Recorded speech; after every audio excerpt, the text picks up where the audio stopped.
और चाचा 75 बरस के पुरनिया हो गए।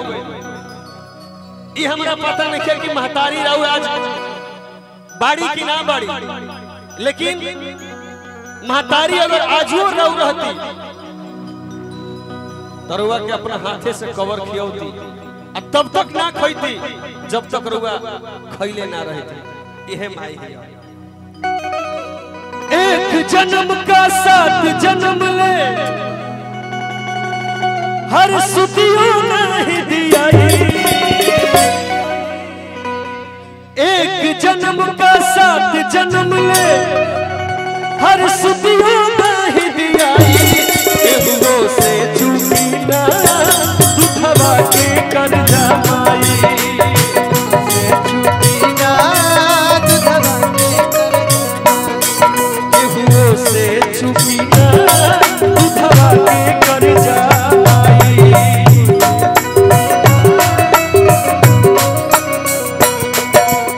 एक जन्म का 7 जन्म ले सुदियों नहीं दिया।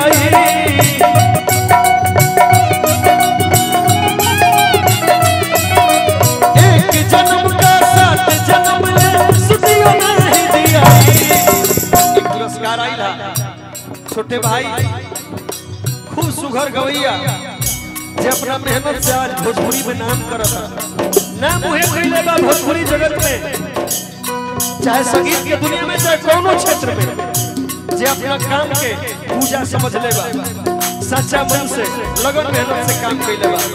बड़े भाई विक्की तिवारी भैया के तरफ से पुरस्कार बा। प्यारा भाई हमनी खाती छोट भैया खाती काफी बा, बाकी रेवा बारे में जतना को हम कम बा। एक जन्म का 7 जन्म ले सुदियों नहीं दिया। केहुओ से चूकी ना दुखवा के कर जमाई। केहुओ से चूकी ना दुखवा के कर जमाई। जा दिमाग में रुआ हजारों धुन होई, लेकिन ई गीतिया में हम धुन कुछ सेट कइले बानी। एमे धुन दोसर ना, एमे धुन तू कितनी प्यारी है, तू कितनी भोली है, ओ मेरी माँ तनी मार दे।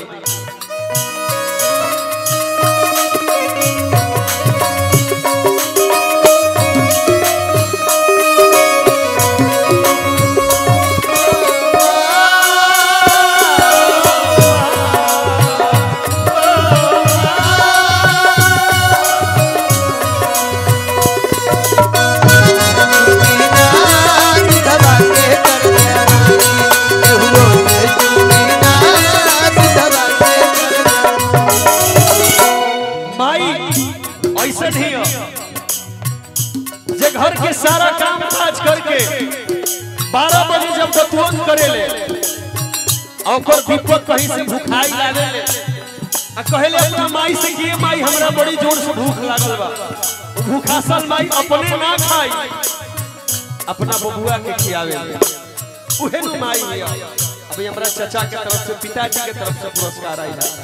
सबका कबू भूखे रही के दुख सारा सही के हंसावेली रोई रोई के।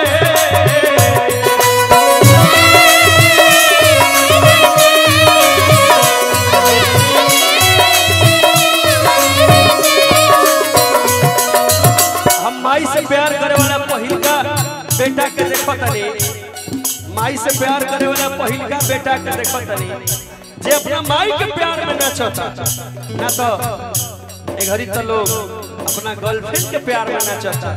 हे बेटा खाती तनी माई के बेटा खाते को थपड़ी रहता बबुआ। एक लाइन हम बोला नहीं, भाई अंतरवा कहले तो बोली हम म्यूजिक में। कबो भूखे रह के दुख सारा सही के हंसावेली रोई रोई के।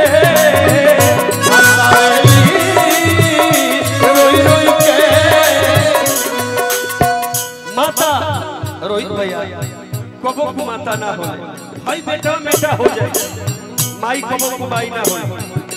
माता कबो को माता ना हो, बेटा बने कसाई।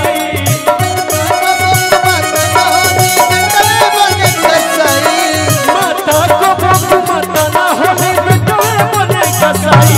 केहुओ से चूकी ना